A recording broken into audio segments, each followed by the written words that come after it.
자, 오늘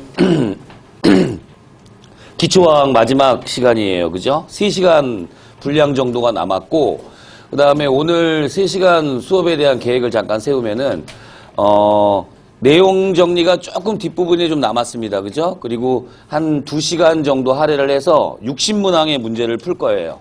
60문항 문제 풀고, 물론 우리 실강 듣는 학생들한테는 제가 지난주 과제물로 이제 드렸으니까 60문제를 한번 같이 풀어보면 될 거고, 그 다음에 인강 듣는 학생들은 이제 문제풀이 딱 들어갈 때 문제가 풀려 있는 상태에서 들었으면 좋겠다라는 얘기를 다시 한번 하고 시작을 하도록 할게요. 자, 지난 시간에 한 거 좀 어려운 부분이었어요. 왜 어렵다고 늘 얘기를 하냐면 내용 자체가 뭐 어려운 것도 있지만 그만큼 우리가 화학 학습을 할 때 맨 뒷부분에 있는 관계로 우리 학생들에게 노출 빈도가 좀 작다라는 이야기를 계속 강조하고 있습니다. 그 이유는 뭐냐면 그냥 노출 빈도가 작다라는 걸 우리 학생들한테 인지시켜 주려는 게 아니라 뭐예요? 그만큼 반복 학습을 좀 필요로 한다. 그런 요구가 되는 그런 부분이다라는 걸 지금 강조하고 있는 거라는 거 염두에 두시고, 자, 지난 시간에 했던 거 잠깐 복습 한번 합니다. 자, 지난 시간에 산염기에 대한 이야기를 했고요. 그 다음에 산화환원 반응에 대한 이야기를 좀 진행하다가 오늘 이제 산화환원 반응 마무리 짓고 그 다음에 연력학 적으로 좀 들어갈 거예요. 그렇죠?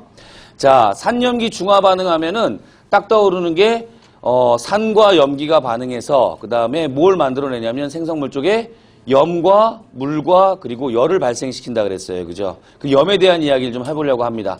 염은 크게 두 가지로 분류를 한다 그랬어요. 그죠? 물에 잘 녹느냐 녹지 않느냐. 그 다음에 얘가 염 상태에서 수소나 수산화이온을 포함하고 있느냐 포함하고 있지 않느냐의 여부에 따라서 두 분류로 분류를 하는데, 첫 번째는 물의 용해성에 관련된 그 분류 방법이죠. 그죠? 첫 번째, 물에 잘 녹는 염을 무슨 염이라고 한다? 수용성 염이라고 한다. 어떤 이온들을 많이 포함하고 있었어요? 그렇죠. Na+라든가, 그 다음에 K+라든가, 그리고 NO3-라든가, NH4+라든가, 이런 것들을 포함하고 있으면 물에 대단히 잘 녹는 성질을 가지고 있다라고 믿고 문제를 풀어도 좋겠다라는 이야기를 했어요. 그 다음에 이제 두 번째는 물에 잘 녹지 않는 염, 어떤 염이에요? 불용성 염이라는 게 있습니다. 그죠? 불용성 염이라는 용어를 언급하면서 제가 또 하나의 비슷한 용어를 언급을 했어요. 뭐가 있었죠? 난용성 염이라는 게 있어요. 그죠? 난용성 염은 항상 어떤 것과 연결시켜서 나온다 그랬어요?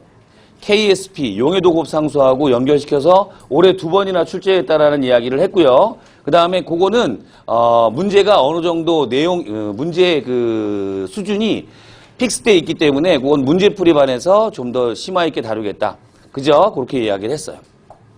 이 불용성 염에는 앙금이라고 불리우죠. 그죠? 그런 것들은 주로 어떤 걸 많이 포함하고 있어요? 양이온으로는 CaE+나 그 다음에 Ag+나 BaE+ 이런 것들을 많이 포함하고 있었고요. 그리고 음이온 중에서는 CO3E-, SO4E- 이런 것들을 좀 포함하고 있으면 우리가 불용성 염이다라고 치부에도 큰 문제가 없겠다라는 이야기를 했어요. 그죠? 그리고 대표적인 우리 앙금하면 AgCl이라는 것도 있었죠. 그죠? 근데 Cl-라는 게 앙금도 형성하는 음이온이기도 하지만 앙금을 형성하지 않는 경우도 많기 때문에 제가 이 큰 틀에서는 좀 제외를 했다라는 걸 염두에 두시고요. 자, 그 다음에 두 번째 분류는 어땠어요? 자, 수소이온이나 수산화이온을 포함한다, 포함하지 않는다의 여부로 액성하고는 관련 없이 산성염, 그 다음에 중성염, 그 다음에 염기성 염이라는 걸로 분류를 한다. 기초화학에서는 일단 용어 정도까지만 말씀을 드리고 말았어요. 그죠? 그리고 그거는 조금 발전시켜가지고 STP 화학에서 이야기를 할 거다, 이런 이야기입니다. 그렇죠? 그리고 뭐 염의 액성이라든가 이런 것들은 우리가 STP 화학에서 좀 더 디테일하게 좀 다룰 거다라는 거 다시 한번 말씀드리고요. 그 다음에 이제 산염기 염에 대한 이야기를 이렇게 정리를 하고 이제 산화환원 반응으로 살짝 넘어와서 복습을 하고 있어요. 지금 복습을 하다 보니까 산염기 정의부터 들어갔죠. 그죠? 산화환원 반응의 정의부터 들어갔죠. 그죠? 자, 산화환원 반응의 정의는 먼저 산화부터 정의 내립시다. 누구랑 결합하는 거예요? 산소랑 결합하는 것이고, 그 다음에 뭐가 떨어져 나가는 거죠?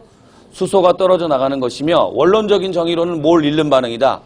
전자를 잃는 반응이다. 그렇죠? 그 다음에 산화수에 대한 이야기는 사실 기초화학에서 언급을 안 했어요. 그죠? 안 했는데 뒷부분에 좀 하다 보니까 산화수 얘기가 조금씩 나왔죠. 그죠? 그걸 조금 정리한다면 수소의 산화수는 주로 얼마였어요? 수소의 산화수는 플러스 1이었어요. 그죠? 웬만한 문제는 수소는 플러스 1로 가정하고 문제 풀어도 괜찮아요. 그죠? 근데 예외가 조금 적용된다라는 거. 이 예외는 제가 STP에서 얘기하겠다라고 말씀드렸고요. 그 다음에 산소의 산화수는 주로 얼마였어요? 마이너스 2였어요. 그죠? 이 산소하고 수소가 이렇게 기준이 되는 이유는 바로 뭐냐면 비금속 원소 중에서 산소는 굉장히 전기음성도가 큰 편이고 수소는 전기음성도가 작은 편이었어요. 그죠? 그러다 보니까 이 산화수 결정할 때 수소하고 산소를 주로 많이 이용한다. 아니 선생님 수소보다 더 작은 것도 있고 그 다음에 산소보다 더 전기음성도가 큰 것도 있는데 왜 굳이 산소하고 수소라고 만약에 물어본다면 뭐라고 대답할 수가 있어요? 산소하고 수소가 많은 화합물을 구성하고 있기 때문에 그것들로 이용하면 좀 편리하고 그 다음에 많은 화합물에 적용할 수가 있다라는 말로 우리가 대변할 수 있겠다라는 걸 덧붙였다 이런 이야기입니다. 괜찮죠? 그리고 한 종류의 원소로 구성되어 있는 물질 그걸 우리가 뭐라 그러죠? 호돈소 물질이라고 그랬죠. 그죠? 호돈소 물질의 산화수는 얼마였어요? 0이었어요. 구리도 0이고, 그 다음에 철도 0이고, 그 다음에 수소기체 H2도 0이고, 산소기체 O2도 0이었어요. 그죠? 자, 이런 것도 좀 생각해 주시고, 그 다음에 화합물. 여러분, 화합물의 정의가 뭡니까? 그렇죠. 두 종류 이상의 원소가 일정한 비율로 결합해서, 그죠? 이루어진 물질을 화합물이라고 이야기를 하는데, 그 화합물의 산화수의 총합